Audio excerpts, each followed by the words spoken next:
દર્શક મિત્રો, કોવિડ એ હવે આપણા માટે નવું નામ નથી રહ્યું. કોવિડની બીજી લહેર, એનો ખોફ અને એને કારણે ઊભી થઈ રહેલ એક આતંક અને ભયની લહેરમાંથી આપણે પસાર થઈ રહ્યા છીએ. આ લહેર એવી તો આવી છે કે જેણે બધી જ તૈયારીઓને વામણી પુરવાર કરી છે. હોસ્પિટલમાં બેડ નથી, બેડ હોય તો વેન્ટિલેટર નથી, વેન્ટિલેટર હોય તો ઓક્સિજન નથી, અને આ બધું હોય તો રેમડેસિવિર નથી. નથી એ શબ્દ વધુ પ્રચલિત છે કરતા. હવે એ કોવિડ નથી થાય ત્યાં સુધી આપણે તો આ બધી જ બાબતોમાં ક્યાંક ને ક્યાંક ઓછપ અનુભવવાની છે. દર્શક મિત્રો, કોવિડ સામે રક્ષણ કરવા માટે રસીકરણ એક મહત્વનો ઉપાય ગણાય છે. 6 મે 2021ની સ્થિતિએ વિશ્વની કુલ વસ્તી 7,84,61,00,000માંથી 61,70,00,000 કરતા વધુ લોકોને પહેલા રાઉન્ડમાં રસી અપાઈ છે, જે કુલ ટાર્ગેટ ઓડિયન્સના 7.9% થાય. બીજો ડોઝ 28,54,48,913 એટલે કે 3.6%ને અપાયો છે. વિશ્વની સરેરાશ જોઈએ તો પ્રતિ 100 વ્યક્તિએ 15.24 વ્યક્તિઓનું રસીકરણ થયું છે. ભારતમાં આ રસીકરણની ટકાવારી બંને ડોઝ લીધા હોય તો માત્ર 2.5% છે અને પહેલો ડોઝ લીધો હોય તો 11% છે. ભારતમાં સરેરાશ દર 100 વ્યક્તિએ 13.45 વ્યક્તિને ડોઝ આપવામાં આવ્યો છે, જે વૈશ્વિક સરેરાશ 15.24 કરતા નીચો છે. અહીંયા એ વાત સ્પષ્ટ રીતે સમજી લેવી જોઈએ કે રસી લેવાથી ચેપ લાગવાની શક્યતાઓ ઘણી ઘટી જાય છે, અને આમ છતાંય જુદી જુદી પબ્લિક હેલ્થ એજન્સીઓ દ્વારા ભલામણ કરાયા મુજબ ફેસ માસ્ક, સોશિયલ ડિસ્ટન્સિંગ અને સેનિટેશન એટલે કે હાથ ધોવા જેવી બાબતોની કાળજી જરૂર રાખવી જોઈએ, પણ રખાતી નથી. જુદા જુદા દેશોમાં જોઈએ તો વેક્સિનનું પ્રમાણ જોઈએ તો આપણે કદાચ એનો એક તુલનાત્મક આપણને ખ્યાલ આવે, કારણ કે સંખ્યાની દ્રષ્ટિએ તો ભારત દુનિયાની બીજા નંબરની વસ્તી ધરાવતો દેશ છે. એટલે આપણે કરોડ અને એના ઉપરની સંખ્યા ગણીને એમ કહીશું કે દુનિયા કરતાં પણ વધુ રસીકરણ ભારતમાં થયું છે, તો મને લાગે છે કે એ સાચી સરખામણી નહીં ગણાય. પર્સન્ટેજ એટલે કે ટકાવારી એ ડાયમેન્શનલેસ કમ્પેરિઝન છે, અને એ જ સાચો માનક છે સરખામણી કરવાનો. તો દુનિયાની શું સ્થિતિ છે જોઈએ તો દુનિયાની સરેરાશ પર 100 વ્યક્તિએ 16 વ્યક્તિને રસી અપાઈ છે. સિશલ્સ એમાં 131, ઇઝરાયલમાં 116, ચીલીમાં 79, બહરીનમાં 79, અમેરિકામાં 75, મોનાકોમાં 63, સેન મારિનોમાં 88, યુકેમાં 75, હંગરીમાં 64, કતારમાં 59, બ્રાઝિલમાં 21 અને ભારતમાં 12 વ્યક્તિઓને રસી અપાઈ છે. પહેલા ડોઝની વાત છે. હવે પર્સન્ટેજની દ્રષ્ટિએ જોઈએ કે કેટલા ટકાને ફૂલ્લી વેક્સિનેટ કર્યા, 2 ડોઝ આપ્યા હોય એને ફૂલ્લી વેક્સિનેટ કહેવાય, તો સિશલ્સમાં 61%ને ફૂલ્લી વેક્સિનેટ કર્યા છે, Israel 56%, Chile 36%, Bahrain 34%, America 32%, Monaco 30%, San Marino 27%, UK 23%, Hungary 22%, Qatar 22%, Brazil 6.8% અને ભારત માત્ર 2.5%. એટલે 16મી જાન્યુઆરીએ શરૂ થયેલ આપણી રસીકરણની ઝુંબેશ હજુ ઘણો મોટો વેગ પકડે તો આપણે કંઈ 35-40%ના પેલામાં આવી શકીએ. અત્યારે એ શક્યતા બહુ ધૂંધળી દેખાય છે. અશક્ય તો કશું હોતું જ નથી, પણ મુશ્કેલ ચોક્કસ દેખાય છે. 16 જાન્યુઆરી 2021ના દિવસે ભારતમાં રસીકરણની શરૂઆત થઈ, તમને સૌને સુવિદિત છે. કોવિડનું પહેલું મોજું ત્યારે ધીમું પડી રહ્યું હતું અને બીજું મોજું આવે તેવા એધાણ આપણે વર્તાતા નહોતા એમ તો નહીં કહીએ, પણ અપેક્ષા નહોતા રાખતા. ભારતે અત્યાર સુધીમાં દર 100 વ્યક્તિએ 13.45 વ્યક્તિઓને રસી આપી છે. પંથ ઘણો લાંબો છે. 1 મેથી ગુજરાતમાં 18 વર્ષથી ઉપરના બધાને રસીકરણ કરવાની શરૂઆત થઈ છે. આ રસીકરણ શરૂ તો બહુ ધામધૂમથી કરાયું, પણ માધ્યમોમાં જે સમાચાર આવે છે તે નીચે પ્રમાણે છે. રાજકોટમાં વેક્સિનેશન થશે બંધ, યુવાનોમાં રસી લેવામાં ઉત્સાહ, મનપા પાસે વેક્સિનનો મર્યાદિત જથ્થો હોવાથી ચિંતાનો વિષય. સુરતમાં કોરોના રસીની અછત, ધીમી ગતિએ રસીકરણ થશે તો 18 વત્તાની ઉંમરવાળાઓને વેક્સિનેશન આપતા 2 વર્ષ થશે. તમામને આપવામાં તો વર્ષો નીકળી જશે. સુરતમાં 45 વત્તાનું વેક્સિનેશન બંધ. કોરોના રસીકરણના ટોકન માટે લોકોની પડાપડી. ટોકન એકબીજાના હાથમાંથી ઝૂંટવી લેવાયા. વડોદરામાં ઉતાવળે શરૂ કરેલ વેક્સિનેશન અભિયાનનો ફિયાસ્કો. વેક્સિનનો જથ્થો ખૂટી પડતા 45 વત્તા એટલે 45 ઉપરનાનું વેક્સિનેશન બંધ કરાયું. અમદાવાદ શહેરમાં વેક્સિનનો જથ્થો ખૂટી પડતા આજે 45 વર્ષથી ઉપરના લોકોને વેક્સિન નહીં મળે તેવી કોર્પોરેશને જાહેરાત કરી છે. આદર પૂનાવાલા, આપણે બહુ ગૌરવ લેતા હતા, ઢોલ નગારા વગાડી વગાડીને કહ્યું કે ભારત એ દુનિયાનું વેક્સિન કેપિટલ છે અને સિરમ ઇન્સ્ટિટ્યૂટ એ એનો એક મહત્વનો ખેલાડી છે. ત્યારે આદર પૂનાવાલા જે સિરમ ઇન્સ્ટિટ્યૂટના માલિક છે તેણે પોતે વધારાની વેક્સિન આપી નહીં શકે તેવું સ્પષ્ટ જણાવ્યું છે. ઘણા બધા ગૂંચવાડા રસીના મોરચે ઊભા થયા છે. પહેલો મુદ્દો રસીની ઉપલબ્ધિ સંદર્ભે ભયંકર તંગીનો છે. બીજો મુદ્દો 18 થી 45 વર્ષની વય જૂથીમાં રસીની ટૂંકા ગાળાની અને લાંબા ગાળાની વિપરીત અસરોને સ્પર્શે છે. ત્રીજો મુદ્દો રસીકરણ માટે જે તૈયારી અમેરિકાએ કરી તેની સરખામણીમાં ભારત ક્યાં ઊભું છે. અમેરિકા વેક્સિન આયાત કરનાર દેશ હતો, પણ અમેરિકાની ફેડરલ સરકારે આખી સ્થિતિને પલટાવી. વેક્સિન કેમ ઝડપથી બનાવી શકાય અને કઈ રીતે સમયસર એની વહેંચણી થાય અને વેક્સિનેશન કરી શકાય એ ત્યાંની સરકારે મક્કમ રીતે અમલમાં મૂક્યું. 7 જુદી જુદી કંપનીઓને વેક્સિન બનાવવાનું કામ સોંપાયું. આ કાર્યક્રમનું નામ હતું ઓપરેશન વાર્પ સ્પીડ. આ કાર્યક્રમ અમેરિકાની ફેડરલ સરકાર અને ખાનગી કંપની સાથે ભાગીદારીમાં શરૂ થયો. $11 અબજ કરતા વધારે ખર્ચીને એક જ કામ કરવાનું આ કંપનીઓને કહેવામાં આવ્યું, વેક્સિન બનાવો. અમેરિકાની ફાર્મા કંપનીઓ કામે લાગી. આ સામે અમેરિકાની સરકાર માત્ર રિસર્ચને ફંડિંગ કરીને બેસી ના રહી. ફાઇઝરને $2 અબજ આપીને એને 10 કરોડ ડોઝ વેક્સિન ખરીદ્યા. બીજા 50 કરોડ ખરીદવાનો હક પોતાની પાસે રાખ્યો. એટલે પોતે વેક્સિનના ડોઝ ફાઇઝર પાસેથી ખરીદી અને એની એક આગોતરી બુકિંગ જેને કહેવાય તેવું કર્યું. અમેરિકન સરકારે મોડર્ના સાથે બીજા $1.5 અબજ આપી 10 કરોડ ડોઝનો કરાર કર્યો. અમેરિકન સરકાર ત્યાં બેસી નથી રહી. તેણે જોન્સન એન્ડ જોન્સન, નોવોવેક્સ અને આસ્ટ્રાઝેનિકા સાથે 50 કરોડ વેક્સિન ડોઝનો બીજો કોન્ટ્રાક્ટ પણ કર્યો છે. અમેરિકા એક સાથે 2 ટોપી ગૂંથી રહ્યું હતું. આ જ રસ્તે બ્રિટન પણ ગયું અને બીજા દેશો પણ ગયા. ભારત ક્યાંક ને ક્યાંક આ બધામાં પાછળ છે એવી છાપ ઊભી કરે છે. આજની ચર્ચા કોવિડની હાલની પરિસ્થિતિ, રસીકરણની ઝુંબેશ, નવું જે વય જૂથ 18 થી 45 એમને આવરી લેવા માટે રસી પૂરતી છે કે કેમ અને પૂરતી હોય તો પણ એ રસી લેવી એમના માટે હિતાવહ છે કે કેમ એ વાતની આપણે ચર્ચા કરીશું. ત્રીજું, આદર પૂનાવાલાએ તો પોતાને ધમકીઓ મળી છે એમ કહીને ભારત છોડી દીધું છે. આવા સંયોગોમાં રસીની ઉપલબ્ધતા બાબત એક પ્રમાણિકતાપૂર્વકની જાહેરાત અને પૂરતા પ્રમાણમાં રસી ઉપલબ્ધ બને એ માટે લેવાયેલા પગલાં સરકારે સત્વરે જાહેર કરવા જોઈએ, જેથી પ્રજાનો વિશ્વાસ ડગી ન જાય અને જ્યાં રસી મળે છે ત્યાં દોડાદોડી ના થાય. છેલ્લે રસીકરણનો આખો પ્રયોગ ખોળંગાતો ચાલતો હોય તેવું અત્યારે દેખાય છે. સમીકરણ એવું છે કે રસીકરણ એ વ્યવસ્થાનો એટલે કે મેનેજમેન્ટનો વિષય છે. તેને બદલે એને વહીવટી વિષય તરીકે ગણીને રસીકરણનું આખું અભિયાન ચલાવવામાં આવી રહ્યું છે, જેમાં ઘણી બધી જગ્યાએ ડોક્ટરોને પોતાને પણ જાણે સાઇડલાઇન થઈ ગયા હોય તેવો અનુભવ થાય છે.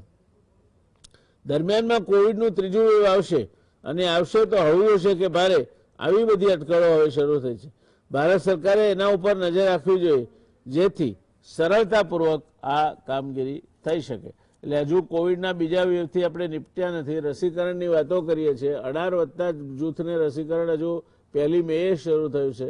ત્યારે આ ત્રીજું વેવ આવશે એ અમંગળ ભવિષ્યવાણી પાછળ ચર્ચા કે તર્ક કરવાના બદલે, એને રોકી પાડવાના બદલે આપણે કન્ટીજન્સી અરેન્જમેન્ટ જેને કહેવાય કે આવું થાય તો શું થાય, રસીની શોર્ટેજ પડે તો શું પડે, આ વાત આપણે સમજવી જોઈએ. મુકેશભાઈ, શરૂઆત આપથી કરીશું. 3 મુદ્દે આપણે આજે ચર્ચા કરવી છે. પહેલી, રસી પર્યાપ્ત છે કે નહીં, અને જે વેગે રસીકરણ ચાલે છે એ વેગે આપણે કેટલે અને ક્યારે પહોંચી શકીશું.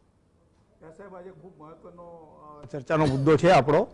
આપણે રસીકરણમાં ખૂબ પાછળ ચાલી રહ્યા છીએ. આપણે જે બધા આંકડા આપી જ દીધા છે ઓલરેડી. 2.5% લોકોને આપણે રસી આપી. એ 2.5% લોકોને આપી રસી, એના પાછળ સૌથી મોટામાં મોટું જે કારણ એ છે કે આપણે દુનિયાના સૌથી મોટામાં મોટા ઉત્પાદક હોવા છતાં 2.5% લોકોને આપી છે. એટલે આપણા માટે બહુ જ ખરાબ કહેવાય. આપણી સરકાર જ્યારે બીજી બધી સરકારો વેક્સિન બુક કરી દીધી, ફંડિંગ કરી દીધી, ત્યારે આપણી સરકારે એમાંનું એક પણ પગલું લીધું નથી. આપણે ત્યાં વેક્સિનનો પહેલો ઓર્ડર જાન્યુઆરી મહિનામાં આપવામાં આવ્યો છે, જ્યારે કે બીજા દેશોમાં ઓગસ્ટથી લઈને નવેમ્બર સુધીમાં બધી વેક્સિન બુક કરી દેવામાં આવી હતી. એટલે આપણે જાન્યુઆરી મહિનામાં પહેલો ઓર્ડર આપ્યો. જ્યારે આ કંપનીઓ વેક્સિન બનાવતી હતી એ લોકોને ફંડિંગ માટે આપણે સામેથી કહેવાનું હતું કે ભાઈ તમારે કેટલું ફંડ જોઈએ છે, એક્સપાન્શન કઈ રીતે કરી શકશો, એક્સપાન્શન કરીને કેટલો આપણે વેક્સિનનો ડોઝ સપ્લાય કરી શકશો દર મહિને, અને આપણે કઈ રીતે એનું પ્લાનિંગ કરીશું. એ કરવાના બદલે આપણે લોકો જાન્યુઆરીના એન્ડમાં અને ફેબ્રુઆરીમાં જાણે કોરોના જતો રહ્યો છે અને ઉત્સવની તૈયારીઓ કરવા માંડ્યા હોય એ રીતનું આપણે ત્યાં વાતાવરણ ઊભું થયું હતું. આપણા સેન્ટ્રલ ગવર્મેન્ટના હેલ્થ મિનિસ્ટરે, આપણે ના કહેવું જોઈએ પણ એમને તો કોરોનાની એન્ડ ગેમ પણ કરી નાખી હતી 7મી માર્ચે. અને પછી કોરોનાએ ઉથલો માર્યો એટલે આપણને વેક્સિનની મહત્વતા સમજાઈ અને દુનિયાભરના સાયન્ટિસ્ટો આપણને કહેવા માંડ્યા કે વેક્સિન એક જ અમોઘ શસ્ત્ર છે કે જે તમને બચાવી શકશે. એટલે વેક્સિનેશનની ઝડપ કરવા માટે પછી સરકાર સફાળી જાગી. પરંતુ આગ લાગે અને કૂવો ખોદીએ તો કૂવામાં ખોદતા અને પછી પાણી આવતા વાર લાગે. ગુજરાતીમાં તો કહેવત છે કે પાણી આવે પહેલા પાળ બાંધવાની હોય, તો આપણે પહેલેથી એક કરવાનું છે, એમાં આપણે સંપૂર્ણ રીતે નિષ્ફળ ગયા છીએ. અને હવે આપણે એપ્રિલ મહિનામાં એ 2 કંપનીઓને 3000 કરોડ રૂપિયા આપ્યા અને કહ્યું કે ભાઈ હવે વેક્સિન ફટાફટ બનાવો. તો એ કંપનીના માલિકો એવું કહી દીધું કે ભાઈ હવે એક્સપાન્શન કરવામાં ટાઈમ લાગશે. અને અત્યારે જે પરિસ્થિતિ છે એ પ્રમાણે સિરમ ઇન્સ્ટિટ્યૂટ 5 કે 6 કરોડ વેક્સિન બનાવી શકે છે, ભારત બાયોટેક 1 કે 2 કરોડ વેક્સિન બનાવી શકે છે. અને સ્પુતનિકને આપણે પરમિશન આપી છે, પણ સ્પુતનિકને બનતા તો કદાચ જુલાઈ ઓગસ્ટ આવશે. જેટલી રેડીમેડ આવશે આપણને મળશે. બીજી બધી વેક્સિનમાંથી ફાઇઝર કંપનીએ ઓક્ટોબર મહિના કે નવેમ્બર મહિનામાં આપણે ત્યાં પેપર્સ ચાલુ કર્યા હતા. ડિસેમ્બર મહિનામાં એ લોકોએ આપણી પાસે પરમિશન માંગી હતી, પણ ભારત સરકારે એને પરમિશન આપવાના બદલે એની પાસે એટલા બધા પેપર માંગ્યા કે કંપની એની એપ્લિકેશન પાછી ખેંચીને જતી રહી. હવે આપણે ફાઇઝરને કહીએ કે વેક્સિન આપો તો ફાઇઝર કંપની ઓલરેડી બુક છે. એટલે આ બધા સંજોગોને ધ્યાનમાં રાખીને આપણે અત્યારે 7-8 કરોડથી વધારે વેક્સિન આપણા દેશમાં લઈ શકીએ એમ નથી. બીજું, કોવિશિલ્ડ વેક્સિન એ એસ્ટ્રાઝેનેકા ઓક્સફર્ડ સાથેનું ટાઈપ છે, એટલે એને પોતાના ફોરેનના અમુક કમિટમેન્ટ છે, એટલે ત્યાં પણ વેક્સિન આપવી પડે એવી છે.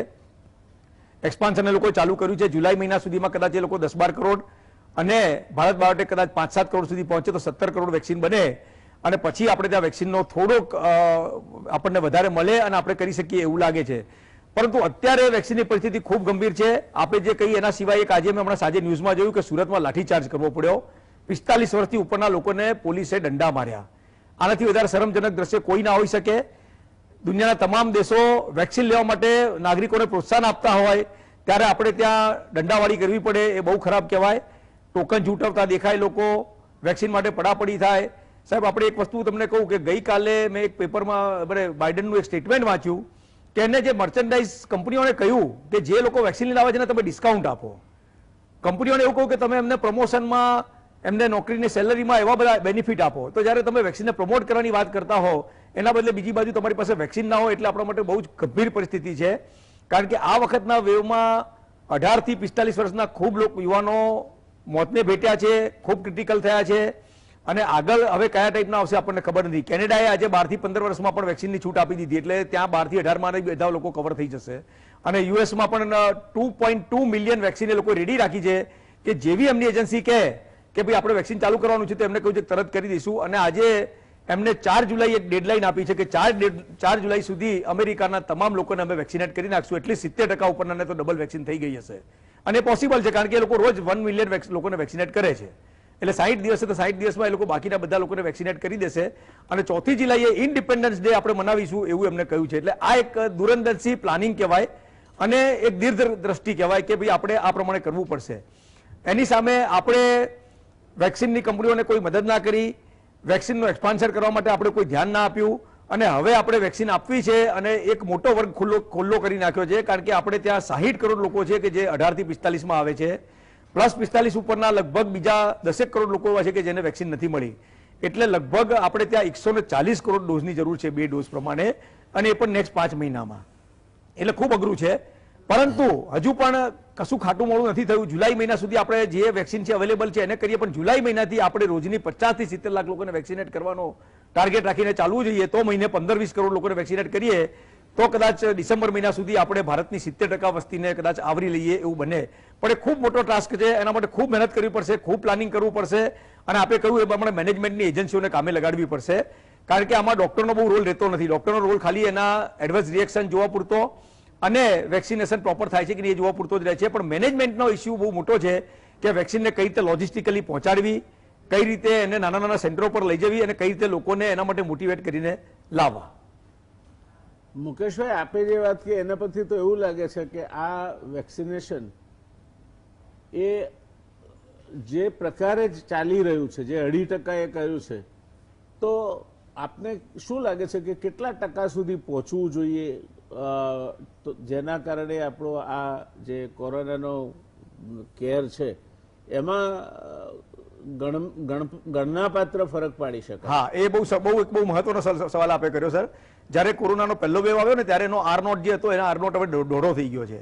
જે 2 મ્યુટેશન આવ્યા એની બંનેની ચેપ લગાડવાની ક્ષમતા 50 થી 60% વધારે હોવાથી R0 ડબલ થઈ ગયો છે. એટલે આપણે અમેરિકાના સાયન્ટિસ્ટ છે, જે અમેરિકાના સલાહકાર છે, એન્થની ફોચીએ એક બહુ મહત્વનું નિવેદન કર્યું છે કે 70% એ હવે હર્ડ ઇમ્યુનિટી ડેવલપ નહીં થાય. કદાચ આ લેવલ 80-90% સુધી લઈ જવું પડશે. એ પણ ઇલ્યુઝિવ છે, હજુ પણ એ પણ ઇલ્યુઝિવ છે. પણ આપણે જો 90% ગણીએ તો 90%માં કદાચ આપણે 30% લોકોને એવું માનીએ કે નેચરલ ઇન્ફેક્શન થઈ જશે. પણ 60% લોકોને આપણે વેક્સિનેટ કરવા અને 135 કરોડના 60% એટલે સાહેબ બહુ મોટો ટાસ્ક. 80 કરોડ લોકોને વેક્સિનેટ કરવાના થશે અને ત્યારે જ આપણે હર્ડ ઇમ્યુનિટી લેવલ પર પહોંચશું. નહીં તો શું થશે કે આ સેકન્ડ વેવ અત્યારે આપણે રિસ્ટ્રિક્શન રાખ્યા છે એટલે સેકન્ડ વેવ ધીમે રહીને પતી જશે. પરંતુ જેવું આપણે ઓપનિંગ કરશું, આપણે સ્કૂલો બી ખોલવી પડશે, આપણે ધંધા રોજગારો ખોલવા પડશે, આપણે ઇકોનોમી બી ચલાવવાની છે અને માણસો પ્રસંગો બી કરશે, તો ફરી પાછા લોકો બહાર નીકળશે, તો ફરી કોરોનાનો 3જો વેવ આવશે, 4થો વેવ આવશે અને આ ચાલ્યા જ કરશે. એટલે આપણે વેક્સિનની ઝડપ ખૂબ કરવી જરૂરી છે અને મારા અંદાજ પ્રમાણે 70 કરોડ લોકોને વેક્સિનેટ કરીશું ને ત્યારે આપણે હર્ડ ઇમ્યુનિટી લેવલ પર પહોંચીશું. આપને આ 70 કરોડને ક્યારે પહોંચી શકીશું શું લાગે છે અત્યારે? હા, એ અત્યારે મતે તો સાહેબ અત્યારે જે પ્રમાણે ચાલે તો ખૂબ અઘરો ટાસ્ક છે. કારણ કે અત્યારે આપણે રોજ 12 લાખ કે એવા લોકોને 13 લાખ કે 15 લાખ કે 20 લાખ લોકોને કર્યું તે ના પહોંચી શકાય. 50 લાખ લોકોને વેક્સિનેટ કરીએ આપણે રોજના તો આપણે મહિને 15 કરોડ લોકોને કરી શકીએ. 15 લોકોને ના થાય કારણ કે 4 રવિવાર કેવું જાય કે 4-5 દિવસ ના કરી શકીએ, તો 12 કરોડ લોકોને કરીએ તો 70 કરોડ માટે આપણે મિનિમમ 6 મહિના જોઈએ અને એ પણ જુલાઈથી ગણીએ. એટલે સાહેબ ડિસેમ્બર પહેલા તો આપણે 70 કરોડ લોકોને કરી શકીએ એવું લાગતું નથી. જી દર્શક મિત્રો, આપણી સાથે આજે જોડાયા છે ડોક્ટર ઉર્વેશભાઈ શાહ. ઉર્વેશભાઈ GCS મેડિકલ કોલેજમાં માઇક્રોબાયોલોજી વિભાગના હેડ છે અને આ જે રસી માટેનું જે વિચાર જૂથ છે એના પણ એઓ સભ્ય છે. ઉર્વેશભાઈ, આપણે 2 મિનિટ પછી બ્રેક પર જઈશું, પણ એ પહેલા તમને હું પેપરનો પ્રશ્ન કહી રાખું. બે વસ્તુ જોવા મળી છે. તો ગામડામાં લોકો રસી લેવા સામે બહુ એમનું વલણ હકારાત્મક નથી, બહુ રેઝિસ્ટન્સ છે. અને બીજું એક એવી ચર્ચા ઊભી થઈ છે કે જે આ નવું એજ ગ્રુપ આવે છે 18 થી 45, એમાં યુવાનોને આ રસી આપવી હિતાવહ નથી, કારણ કે એના કારણે ઘણી બધી રિએક્શન્સ, લોહીનું ગંઠાઈ જવું અને બાકીના નુકસાન થાય તેવી પરિસ્થિતિનું નિર્માણ થાય છે. આ 2 મુદ્દે હું આપની પાસેથી સ્પષ્ટતા કરાવવાનું ચાહીશ, પણ એ પહેલા રોકાઈશું આપણે એક નાનકડા કમર્શિયલ બ્રેક માટે.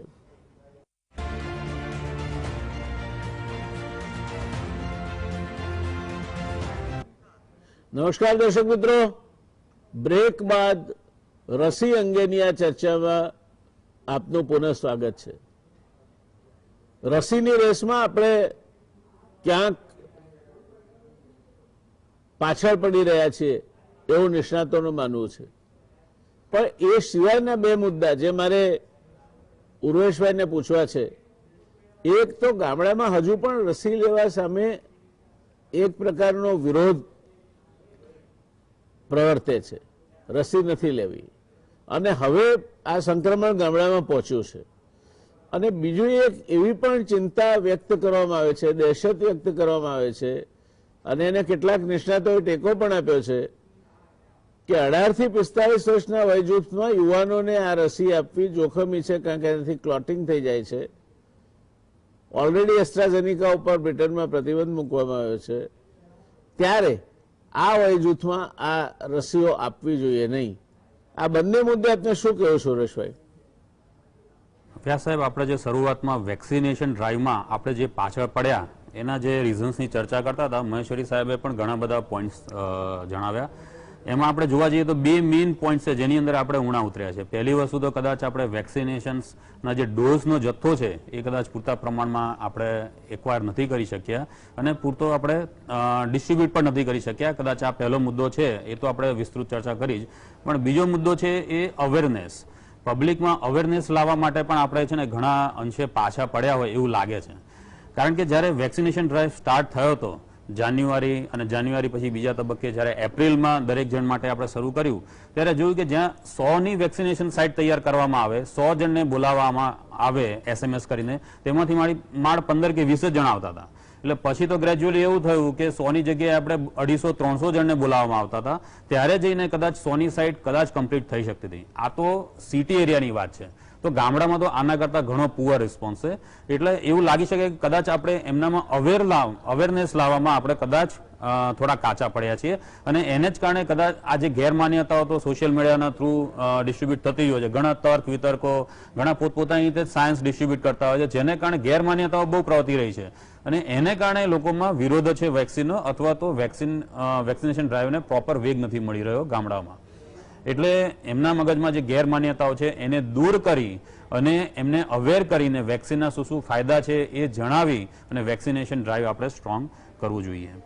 હવે બીજો જે મુદ્દો છે કે જેમાં તમે કીધું કે યંગસ્ટર્સમાં વેક્સિનથી સાઇડ ઇફેક્ટ્સ જોવા મળી છે.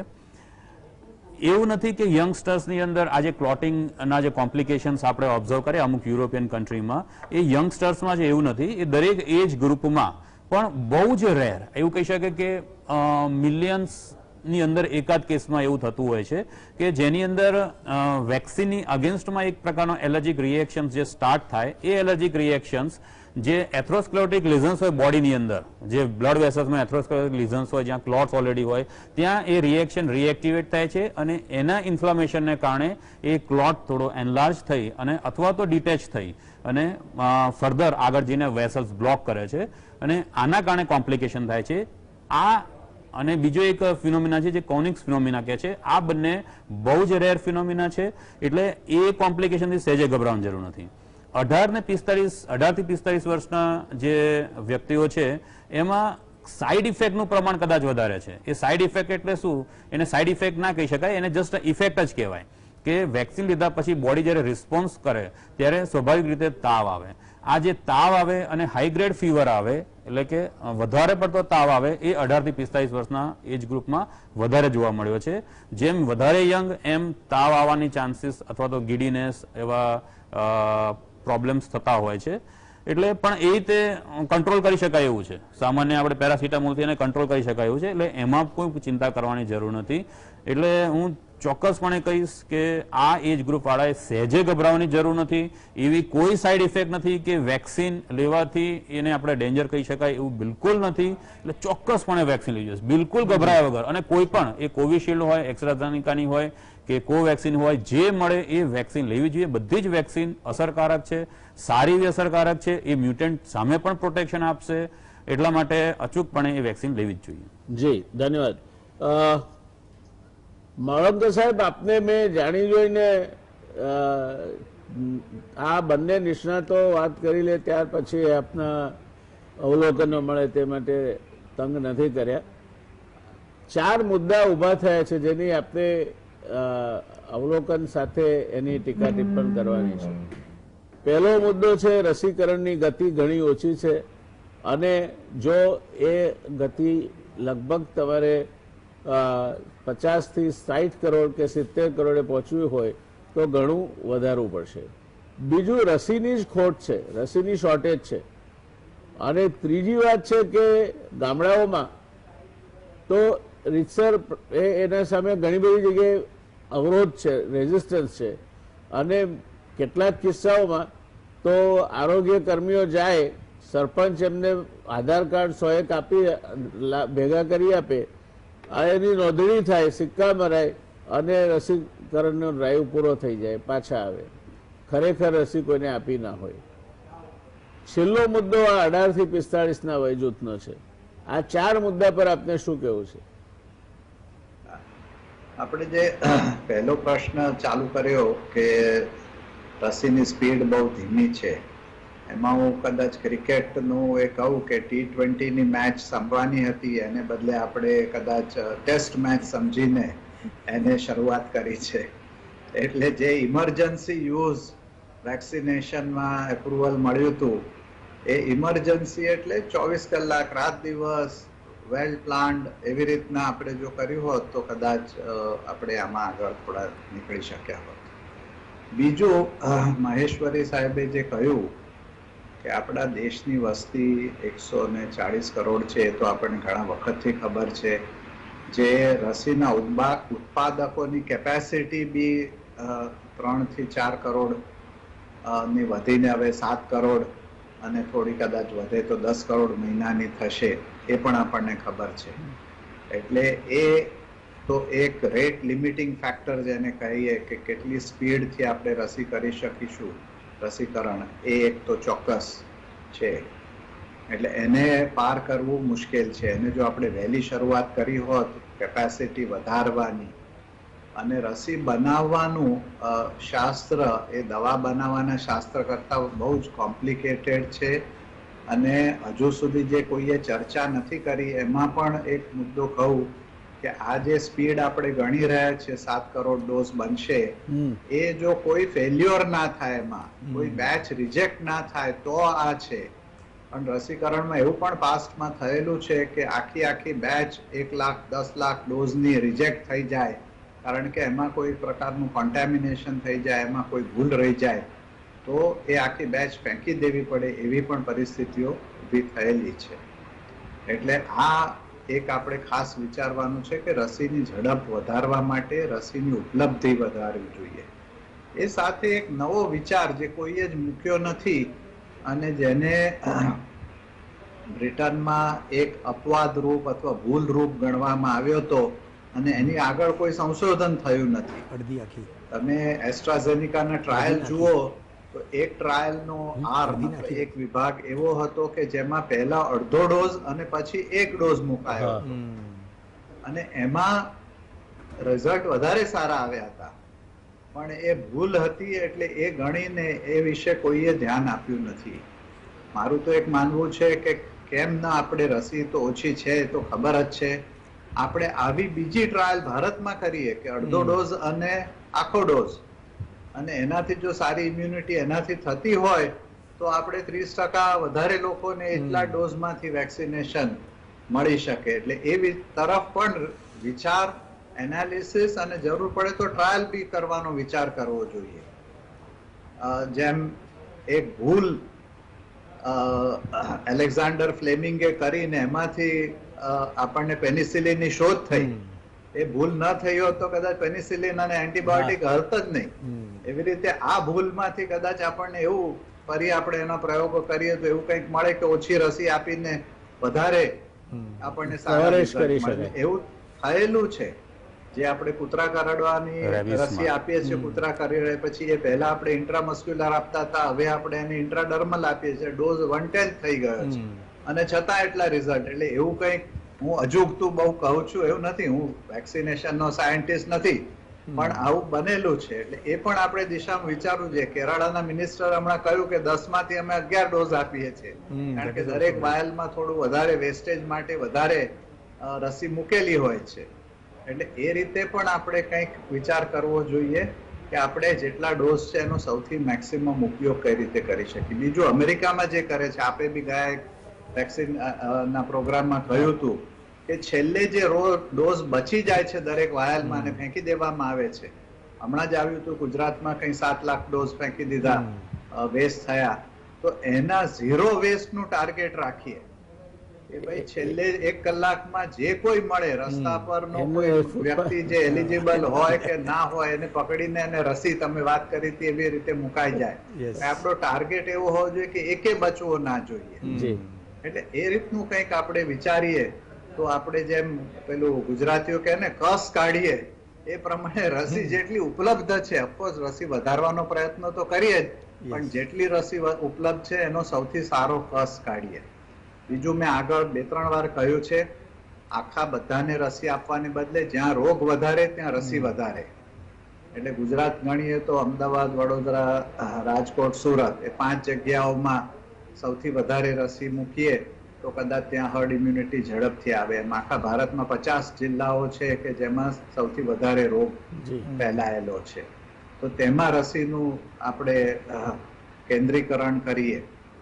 બીજું એક હવે પાછળથી એવું લાગે છે કે આપણે 18 થી જે ચાલુ કર્યું એને બદલે જેમ 45 અટક્યા હતા એને બદલે 45 થી કરીને ઓછું કરીને 35 ચાલુ કર્યું હોત 1 મહિનો, એ બધાને થઈ જાય પછી 25, પછી એવી રીતે નીચે કર્યા હોત તો કદાચ આ જે એકદમ રસી ઘટી ગઈ છે, ક્યાંક બંધ થઈ ગઈ છે, લોકો લેવા દોડે છે પણ મળતી નથી, એ જે પરિસ્થિતિ આખી ઊભી થઈ છે એમાંથી કદાચ આપણે ઉભરી શક્યા હોત. આપ માનો છો 18 વર્ષની જાહેરાત કરવામાં ઉતાવળ થઈ છે અથવા તૈયારી વગર જાહેરાત કરી દેવામાં આવી છે?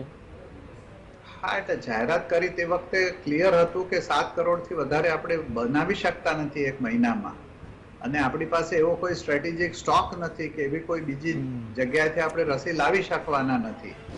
એટલે એ ગણતરી તો કેમ આ કર્યું એનો એક પ્રશ્ન છે, અને એમાં એક્સપર્ટનો ઓપિનિયન લીધો હતો કે આ એક કોઈ પોલિટિકલ અને એડમિનિસ્ટ્રેટિવ ડિસિઝન લેવામાં આવ્યું હતું. એક પ્રશ્ન છે. બીજું એક મારે એ કહેવું છે કે આપણી પાસે બહુ મોટી કંપનીઓ છે, રિલાયન્સ છે, અદાણી છે, બધું જાત જાતની વસ્તુઓ આપણે ઇમ્પોર્ટ કરીએ છીએ, તો એમને કેમ ન કહીએ કે ભાઈ આ બીજી બધી બહારની ઇમ્પોર્ટ કરીને તમે વેચવા મૂકો બજારમાં.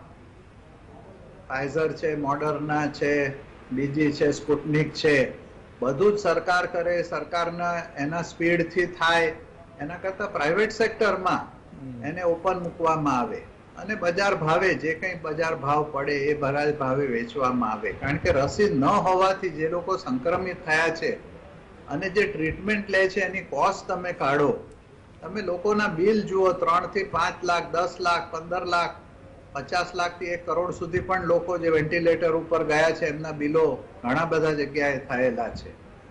હવે એની સામે આપણે રસીનો ગમે તેટલી કિંમતે આપણે લઈએ, પ્રાઇવેટ સેક્ટરને સોંપી દઈએ કે ભાઈ સરકાર બહુ નથી કરી શકતી તો આ જે ઇમ્પોર્ટ રસી કરવાની છે એ પ્રાઇવેટ સેક્ટર ઇમ્પોર્ટ કરીને એમના ચેનલ્સની થ્રુ એનું વેચાણ શરૂ થાય. અને ઇમરજન્સી છે એટલે એને બહાર એની પરીક્ષણ થયેલું છે અને આપણા લોકો પર નથી થયું એટલે આપણે એવું માનીને બેસીએ કે આપણને કંઈક વધારે. હવે અમેરિકામાં આપણા ઘણા બધા દેશીઓ વસેલા છે અને એમની પર એ રસીનો ઉપયોગ થયેલો જ છે, એટલે એવું કંઈ નથી કે આપણે ત્યાંથી અમેરિકા ગયા એટલે એમનું કંઈક અંદરનું બાયોલોજી બદલાઈ જવાની છે. એટલે એના ડેટા ભેગા કરીને આપણે એમને એપ્રુવલ આપીએ.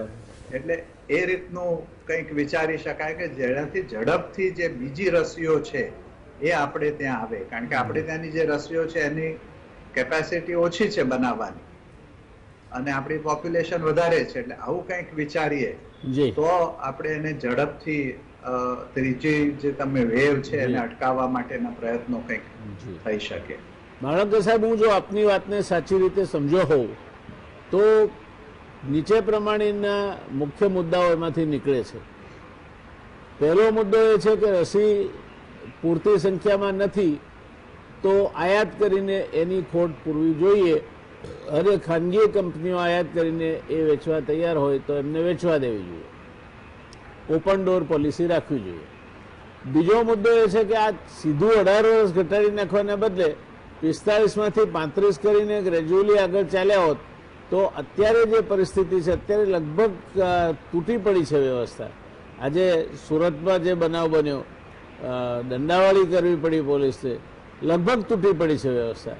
એ ન થયું હોત એ હું પહેલાથી કહું છું કે આ મેનેજમેન્ટનો પ્રશ્ન છે, આ વહીવટનો અથવા તો મેડિસિનનો પ્રશ્ન નથી. ત્રીજી વાત કે આ રસી લેવાથી નાના મોટા ક્યાંક તો તમને રિએક્શન આવશે, પણ એ એવા ગંભીર નથી કે જેની તમારે ચિંતા કરવી જોઈએ. એ અંગેની સમજ આપી અને વધારે ને વધારે લોકો રસીકરણને ખાસ કરીને ગ્રામ્ય વિસ્તારોમાં એ દિશામાં પણ પ્રયત્ન કરવો જોઈએ. અને છેવટે લગભગ 70 કરોડ સુધી આપણે પહોંચીએ અડધે, તો આપણે આ સંક્રમણને કંઈક અંશે હળવું પાડી શક્યા અથવા ઘટાડી શક્યા એમ કહેવાયશું. એટલે રસ્તો બહુ લાંબો છે અને કોઈ પણ લાંબા રસ્તે જવું હોય તો એના માટેની તૈયારીઓ પણ એટલી જ લાંબી જોઈએ. તમે એમને રસ્તાઓ જે પડશે એવા દેવાશે કરીને ચાલી નીકળો તો ભૂખે મરવાનો વખત આવે. એટલે આપની વાત સાથે સંમત થઈએ છીએ અને આ મુદ્દે આપે જે સ્પષ્ટતા કરી એ અતિ અગત્યની છે. મુકેશભાઈ, વળી પાછા આપણે રસીની વાત પર આવીએ, રસીકરણની વાત પર આવીએ તો માત્ર 2-2.5% રસીકરણ આપણા દેશમાં થયું. તે સમયે સૌથી વધારે સિશેલ્સમાં થયું છે 61%, ત્યાર પછી ઇઝરાયલમાં 56%, ત્યાર પછી ચીલીમાં 36%. આમ 30-35-36%ના બે આંકડા વાંચીએ ને એના સામે આપણું 2.5% વાંચીએ છીએ. આંકડા તો બે જ છે એ, પણ પેલા 2 અને 5ની વચ્ચે પેલું ડોટ આવે છે. એ 2.5%માંથી કમસે કમ અપ્રેશિએટ લેવલ પર લઈ જવા માટે શું કરવું જોઈએ? હા વ્યાસ સાહેબ, આપણે માવલંકર સાહેબે બહુ સરસ વસ્તુ કીધી કે જ્યાંથી મળે ત્યાંથી વેક્સિન લઈ આવો. અત્યારે સૌથી મોટો મુદ્દો એ છે કે આપણી કંપનીઓ એક્સપાન્શન કરે, એ આપે. રશિયાની સ્પુતનિક આવવાની છે એને આપણે વહેલા તકે આવવા દઈએ, અને હવે બીજી કંપનીઓને કોઈ જાતના બ્રિજિંગ ટ્રાયલ કે ટ્રાયલ કર્યા વગર એમને ડાયરેક્ટ એન્ટ્રી આપી દઈએ. ફાઇઝર મોડર્નાની વેક્સિનને 91 કન્ટ્રીએ ઓલરેડી પરમિશન આપી દીધી છે. હવે આપણે એવું કહીએ કે ભાઈ અમારે ત્યાં ટ્રાયલ કરવો પડશે તો એ થોડું અજુગતું લાગે છે, કારણ કે 91 કન્ટ્રીમાં અપાઈ ગઈ છે અને સૌથી વધારે કદાચ વેક્સિન એના જ ડોઝ વપરાયા છે કોવિશિલ્ડની જેમ. તો એ વેક્સિનને તાત્કાલિક રીતે આપણે અહીંયા લઈ આવવી જોઈએ અને પછી એક સરસ ટાઈમ ટેબલ બનાવવું જોઈએ કે આપણી પાસે કેટલી વેક્સિન અવેલેબલ છે. પછી માવલંકર સાહેબે કહ્યું એ પ્રમાણે જે આપણા 125 જિલ્લાઓ છે કે જ્યાં સંક્રમણ વધારે ત્યાં આપણે એની સ્પીડ વધારીએ અને પછી આપણે ધીમે ધીમે બીજા જ્યાં ઓછા સંક્રમણ છે ત્યાં તરફ જઈએ. તો આપણે એક વ્યવસ્થિત પ્લાનિંગ કરી અને એને આપણે વ્યવસ્થિત સોલ્વ કરી શકીએ એવું માનું છું. દર્શક મિત્રો, આ ક્રાઇસિસનો ઉપાય છે, નથી એવું નથી. તમે પહેલા તમારી પાસે કેટલો માલ છે નક્કી કરો કે આટલો માલ છે, એ માલ તમારે ક્યાં વેચવો છે નક્કી કરો. એટલે કોને રસી આપી છે તો 50 જિલ્લામાં દેશમાં કે 70 ગણીએ, 570 જિલ્લામાંથી 70 જિલ્લામાં 85 થી 90% કેસ છે કોવિડના, તો એના પૂરતું મર્યાદિત રાખો. તમે એ પતી જાય પછી બીજે જવાની વાત રાખો. અને એ ત્યાં એ ઝડપથી રસીકરણ કઈ રીતે પૂરું કરવું એ માટેના લોજિસ્ટિક્સ, એની કોલ્ડ ચેન જોઈશે, તમારે ટ્રાન્સપોર્ટ ફેસિલિટી જોઈશે, વેક્સિનેટર જોઈશે, વેક્સિનેશન બૂથ જોઈશે. આ મેનેજમેન્ટનો પ્રશ્ન છે. આ વ્યવસ્થાઓ નહીં હોય તો ખાલી રસીનો ઢગલો કરવાથી રસી અપાઈ નહીં જાય. આજે 7 લાખ ડોઝ તમારા બગડ્યા એનું કારણ એ છે કે એક વાયલમાં 10 ડોઝ આવતા હોય અને તેમાંથી 3 ડોઝ લો અને બાકીના 7 ડોઝ ફેંકી દો, કારણ કે કોઈ લેવા વાળું નથી. આ પરિસ્થિતિ એ મેનેજમેન્ટનો અભાવ બતાવે છે, વ્યવસ્થાપનનો અભાવ બતાવે છે અને આ જે કટોકટી ઊભી થઈ છે એ એના કારણે થઈ છે. આપણને બીજી વાતમાં જરા ટાઢક થાય એવી આપણે આપણા નિષ્ણાતોએ માહિતી આપી છે કે ભાઈ કંઈ 18 વર્ષથી 45 વર્ષના વયજૂથમાં હશો તો પણ ઉર્વેશભાઈ કહે છે કે એવું ગભરાવાનું કોઈ કારણ નથી. એવી કોઈ રિએક્શન નહીં આવે કે જેના કારણે તમે તકલીફમાં મુકાવો. એટલે રસી લઈ લેવી અને રસી લીધા પછી પણ કોવિડ થાય છે એવું નથી કોવિડ નથી થતો. એટલે અહીંથી અમે આ પેનલમાંથી એવું કહેવા માંગતા જ નથી કે તમે રસી લો એટલે તમે કોવિડ પ્રૂફ થઈ ગયા, પણ એ કોવિડનો તમને ઝાટકો એટલો હળવો લાગશે કે તમારે પછી હોસ્પિટલાઇઝેશન અને વેન્ટિલેટરના સ્ટેજ સુધી નહીં જવું પડે. તો 2 ડોઝ વહેલી તકે લઈ લેવા અને સરકારે આયોજન કરીને આ કામ કરવું જોઈએ. બેઝિક ઇશ્યુ ઇઝ વેસ્ટ જાય છે, ગામડામાં લોકો લેતા નથી, 18 વર્ષથી ઉપર 45 વર્ષ સુધીના વયજૂથમાં હજુ શંકા કુશંકાઓ પ્રવર્તે છે એવા પણ એક્સપર્ટને હું મળ્યો છું જે ચોખ્ખું કહે છે કે આ વયજૂથમાં આ રસી આપવા જેવી નથી. પણ હું તો એનાથી ઉલટું વિચારું છું કે હજુ આપણે પેલા 45 વર્ષથી ઉપરના વયજૂથમાં નથી પહોંચી વળ્યા, તો આ નવો મોરચો શું કરવા ખોલવો છે તમારે? જે મોરચો તમે સંભાળી શકવાના નથી, તમે પેલા એના ઉપર ધ્યાન આપો. પહેલા તમે એ વયજૂથમાં 70% કરો ને, 45 ઉપરના વયજૂથમાં, પછી આ બાજુ નજર ફેરવો અને આ બાજુ કરો. તમે આ તો બાવાના બે બગડે એવું થાય છે. You are spreading too thin over a too larger area, એવું નિષ્ણાતોનું મંતવ્ય છે.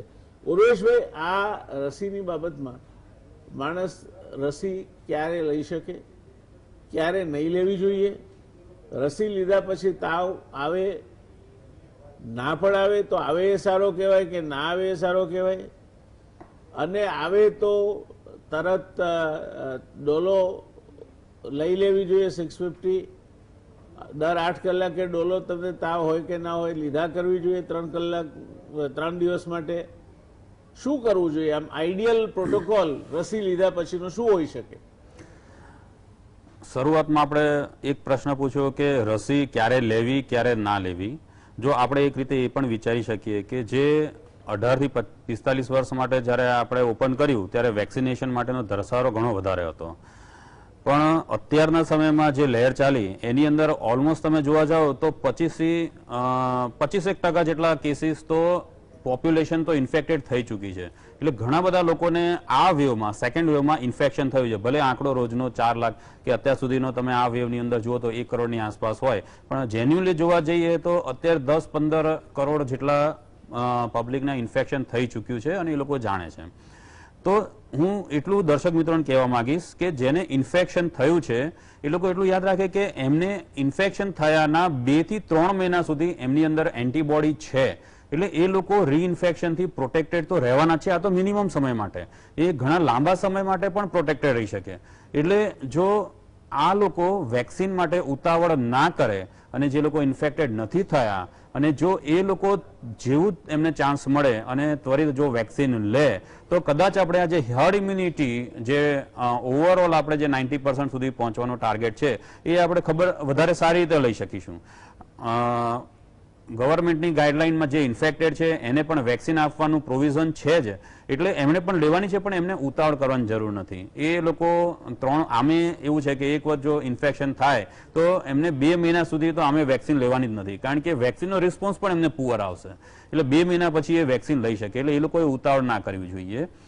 બીજી વસ્તુ કે જ્યારે વેક્સિન જે લે છે અને એના પછી યંગસ્ટરમાં શરૂઆતમાં જ આપણે વાત થઈ કે એ લોકોને ફીવર આવવાના ચાન્સીસ હોય છે. એટલે જો ફીવર આવવાની શરૂઆત થાય તો એ પેરાસિટામોલ 650 500 માઇલ્ડ હોય તો 500 લઈ શકે અથવા તો વધારે હોય તો 650 પણ લઈ શકે, અને પછી એ continuously round the clock 8 hourly અને જરૂર પડે તો દિવસમાં 4 વખત પણ લઈ શકે. અને કદાચ સાઈડ ઇફેક્ટ ખરી ઉર્વેશભાઈ? હા, પેરાસિટામોલ આટલા પ્રમાણમાં લેવામાં આવે તો એની કોઈ સાઈડ ઇફેક્ટ નથી. Very good. પણ પેરાસિટામોલ થી જો ટેમ્પરેચર ઘણી વખત કંટ્રોલમાં ના આવ્યું બની શકે, કદાચ ટેમ્પરેચર 101 એનાથી વધારે જાય તો બીજી કોઈ દવા લેવા કરતા હું એ એડવાઇસ આપીશ કે એમણે માથે પોતા મૂકી અને તાવ માથે ના ચડે એનું ધ્યાન રાખવું જોઈએ.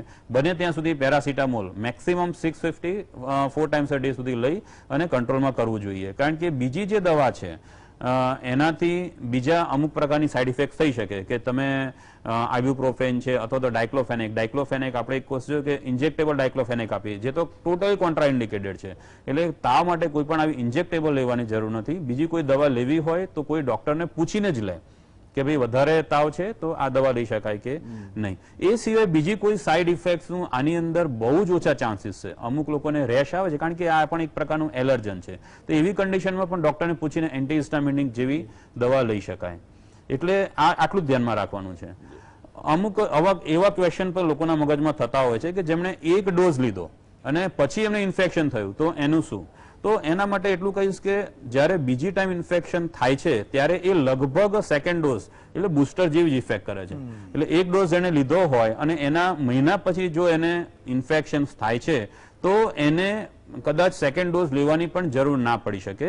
એટલા માટે એમને તો ઉતાવળ બિલકુલ ના કરવી જોઈએ. હા, પછીથી જ્યારે પણ અવેલેબલ થાય અને 4 કે 5 મહિના પછી જો સેકન્ડ ડોઝ લે તો પણ કોઈ વાંધો આવવાનો નથી. એટલે આ રીતે આપણે વેક્સિનેશન ડ્રાઈવ પર ઘસાર થોડો ઓછો કરી શકીશું. માળંગર સાહેબ, આપ તો નિષ્ણાત છો પબ્લિક હેલ્થના. આપણે આટલું બધું ગોળ ગોળ જૂઠું શું કરવા બોલીએ છીએ? 2.5% વેક્સિનેશન કર્યા પછી હજુ આપણે હર્ડ ઇમ્યુનિટીની વાત કરીએ, આપણે 50% સુધી 60% સુધી જવાની વાત કરીએ. આપના મતે are we really equip to do this?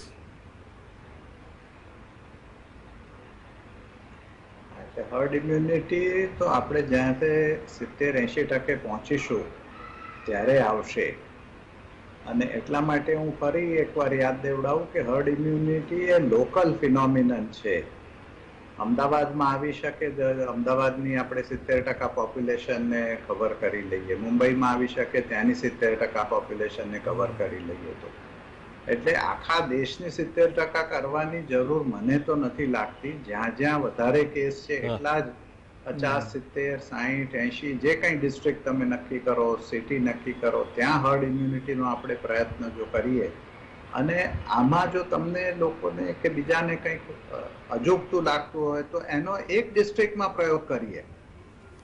આપણે બધું જ એક સરખું કરીએ, આપણે કોઈ પ્રયોગ કરીએ તો એમાંથી આપણને ધારો કે એક ડિસ્ટ્રિક્ટ લઈએ કે જ્યાં બહુ જ કેસ છે અને એને 10 લાખની પોપ્યુલેશન છે, 8 લાખ ડોઝ એને ત્યાં આપી દઈએ તો 1 મહિનામાં આપણને ખબર પડશે, 1-2 મહિનામાં કે આ ખરેખર હું જે કહું છું એ સાચું છે. અને ત્યાં જો કેસ ઘટી જાય, જેને પાયલટ આપણે ડિસ્ટ્રિક્ટ કહી શકાય, તો એવું પણ કંઈક રસીકરણની સ્ટ્રેટેજીમાં વિચારવું જોઈએ.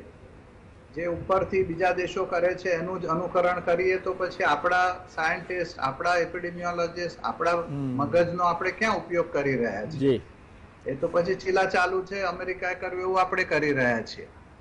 એટલે આપણે પણ આવા જો કંઈક ફિલ્ડ ટ્રાયલ જેને કહી શકાય, ધારો કે એક આખા ડિસ્ટ્રિક્ટમાં ને કે એક તાલુકામાં કરીએ, એ કોઈ રાજ્ય કરી બતાવે, ગોવા જેવું નાનું રાજ્ય છે, મેઘાલય જેવા છે કે જેમાં 30 લાખની જ વસ્તી છે, એવામાં આપણે કરીને જોઈ લઈએ તો આપણને આગળ કંઈક આખા, કારણ કે તમે કહ્યું એ પ્રમાણે 140 કરોડ ને 70%, 80% ને રસી આપવી એ કંઈ બહુ લાંબો રસ્તો છે. અને આજ ફરી તમને યાદ દેવડાવું, રોગ જુદા છે પણ જે વખતે સ્મોલ પોક્સ ઇરાડિકેશન પ્રોગ્રામ ચાલતો તો 200 વર્ષ સુધી આપણે સ્મોલ પોક્સની રસી આપ્યા કરી. આખા દુનિયામાં કદી ઇરાડિકેટ જ ના થયો, કારણ કે આખી દુનિયાને એક સાથે 200 બધાને રસી આપવું મુશ્કેલ હતું. પછી એમને ખ્યાલ આવ્યો કે જ્યાં રોગ છે એની આજુબાજુના 200-500 ઘરને રસી આપો તો એ રોગ ત્યાંથી ફેલાતો નથી. એટલે છેલ્લા 10 વર્ષમાં જેને રિંગ વેક્સિનેશન કહે છે એવી સ્ટ્રેટેજી એમણે અપનાવી. એ વખતે સ્મોલ પોક્સ જઈને ઇરાડિકેટ થયો. આ સંદર્ભમાં આપ જે બેકગ્રાઉન્ડમાં સ્મોલપોક્સની વાત કરો છો, એ બેકગ્રાઉન્ડમાં અત્યારે જે રસીકરણ માટેની ભારતમાં જે પ્રકારની આયોજન કર્યું છે, એ આયોજન આપને પૂરતું લાગે છે? અને જો પૂરતું હોય તો આપણે 80 કરોડ લોકોને ક્યારે રસી આપી રહીશું? મહેશ્વરી સાહેબે કહ્યું કે ઓછામાં ઓછા આપણે બહુ ઝડપથી આપીએ તો 10 મહિના જેવું થાય, અને જો આપણે ટેસ્ટ મેચની જેમ રમીએ તો કદાચ 3 વર્ષ જેમાં આપણે આપી શકીએ. એટલે જે હમણાંની ગતિ છે, પણ આપણે બહુ ઝડપથી 50 લાખ. પણ આપને વ્યૂહરચના બદલવાની જરૂર લાગે છે? જે આપે કહ્યું કે રિંગ વેક્સિનેશન, તો વ્યૂહરચના બદલવાની જરૂર લાગે છે આપને? મને તો ચોક્કસ એવું લાગે છે કે એની પર બહુ જ સિરિયસલી વિચાર કરીને કોઈ સારા ટેકનિકલ ગ્રુપ, લાગે તો ઇન્ટરનેશનલ લોકોને બોલાવીને એની એક ટાસ્ક ફોર્સ બનાવીને એની પર વિચાર થવો જોઈએ. અને એ જે એક્સપર્ટ્સ હોય, ઇવન કમ્પ્યુટરાઇઝ મોડેલિંગ બી થઈ શકે આનું. એ જરૂરી નથી કે ફિલ્ડમાં ટ્રાયલ કરીએ, એનો ફિલ્ડમાં ટ્રાયલ કરીએ અને જોઈએ કે આનાથી શું આપણને જોવા મળે છે. અને એ રીતે આપણે જો કંઈક વિચારીએ તો આપણે કદાચ ઓછી રસીમાં વધારે ઝડપથી, આપણે બધાને રસી આપવાનો ઓબ્જેક્ટિવ નથી, આપણે રોગ કંટ્રોલ કરવાનો ઓબ્જેક્ટિવ છે. એટલે આપણે રોગ કઈ રીતે કંટ્રોલ કરીએ એની પર ફોકસ રાખીએ, નહીં કે બધાને હું રસી આપી દઈશું આપણે ને બધાને પ્રોટેક્શન, પણ જેને જોઈએ એને પ્રોટેક્શન જરૂરી છે. જેમ ધનુરની રસી આપણે વાગે એટલે આપીએ છીએ, બધાને આખા દેશને ધનુરની રસી નથી આપતા, જે બાળકોને આપીએ છીએ પણ મોટાને, જેમ કૂતરું કરડે એમ કૂતરા કરડાની રસી આપીએ છીએ. એટલે આ બધી જુદી રસીઓ છે. એટલે હું એવું જ કહેવા માંગુ છું કે એક એવી રીતનો પણ વિચાર, અને એક્સપર્ટ્સને બોલાવો. હું કઈ આખા દુનિયાનો મોટો એક્સપર્ટ નથી, પણ બીજા બધા ઘણા એક્સપર્ટ છે, એમને બોલાવીને ચર્ચા રાખીને એ આપણે એમાંથી કંઈક વિચાર કરી શકાય. જી ધન્યવાદ સાહેબ. અત્યારે જે રીતનું રસીકરણની પ્રવૃત્તિ ચાલી રહી છે, જે આપ કહો છો તે પ્રમાણે, મુકેશભાઈ જે પ્રમાણે કહ્યું તે પ્રમાણે, દર્શક મિત્રો, ઘણો લાંબો રસ્તો કાપવાનો છે આપણે, અને એ લાંબા રસ્તાને કાપીશું આપણે તો જ આ રોગ ઉપર, એના ફેલાવા ઉપર કાબુ લાવી શકાશે. બીજું કે આ રસીની આડઅસરથી કોઈ ચિંતા કરવાની જરૂર નથી, જે તમે જે આ ચર્ચા દરમિયાન ડૉક્ટર ઉર્વેશભાઈએ વાત કરી તે સાંભળી હશે. ત્રીજું, ગામડામાં મને લાગે છે કે હજુ પણ લોકોમાં જનજાગૃતિ અભિયાનની જરૂર છે, કારણ કે લોકો રસી લેવા જ તૈયાર નથી, અને એના કારણે ગામડામાં જે રસી અપાઈ છે કેટલી સાચી હશે અને કેટલી ખોટી હશે એના ઉપર પણ મોટો પ્રશ્નાર્થ આપણે ઊભો કરી શકીએ. આ બધી બાબતો જોતા રસીકરણ એ ફરી એકવાર હું કહું છું આપને કે મેનેજમેન્ટનો ઇસ્યુ છે. આખી બાબતમાં પ્રાયોરિટાઇઝેશન, પછી રિંગ વેક્સિનેશન કરવું કે નહીં કરવું, કઈ રીતે કરવું, કેટલા માણસો ડિપ્લોય કરવા, આ બધા નિર્ણયો એ કોઈ પણ ફેક્ટરીમાં જે પ્રમાણે ઉત્પાદન વ્યવસ્થામાં નિર્ણયો લેવાય તે પ્રકારના નિર્ણયો છે, અને એ નિર્ણયો એ માત્ર ને માત્ર કોઈ સ્ટાન્ડર્ડ મોડેલિંગ પર લઈ શકાય નહીં. દરેક રાજ્ય, એની સ્થાનિક પરિસ્થિતિ, એની પાસે ઉપલબ્ધ વેક્સિનનો જથ્થો, એ વેક્સિનના જથ્થાને રાખવા માટેના સ્ટ્રેટેજિક સ્ટોરેજ સેન્ટર્સ, અને એ સ્ટ્રેટેજિક સ્ટોરેજ સેન્ટર પરથી 80% કેસો જ્યાં છે તેને પ્રાયોરિટાઇઝેશન કરીને ત્યાં રસી આપવી. આ જો વ્યૂહરચના અપનાવવામાં આવે તો જ આને પહોંચી વળાશે. બાકી સિકંદર આગળ જીતતો જતો હતો અને પાછળ પ્રદેશો આઝાદ થતા જતા હતા, તે પ્રકારની પરિસ્થિતિનું નિર્માણ થશે. આપણે આશા રાખીએ કોરોનાને અટકાવવામાં રસીકરણની ઝુંબેશ સફળ થાય. આપણે એમાં આપણે જે કંઈ સહકાર આપવાનો હોય તે આપીએ, જાતે રસી લઈએ અને નિશ્ચિંત બનીને જીવીએ, એ બોધ સાથે આપણે આજની આ ચર્ચાને સમાપન તરફ લઈ જઈએ છીએ. ડૉક્ટર માવલંકર સાહેબ, ડૉક્ટર મુકેશભાઈ મહેશ્વરી અને ડૉક્ટર ઉર્વેશભાઈ, આ ત્રણેય નિષ્ણાતોએ ખૂબ સરસ મજાના ઇનપુટ્સ આપીને આ ચર્ચાને જીવંત બનાવી, એ માટે આપ ત્રણેયનો ખૂબ ખૂબ આભાર. દર્શક મિત્રો, મળીશું આવતીકાલે વળી એક નવો વિષય, વળી એક નવી પેનલ સાથે. શુભરાત્રી, ટેક કેર, શબ્બા ખેર.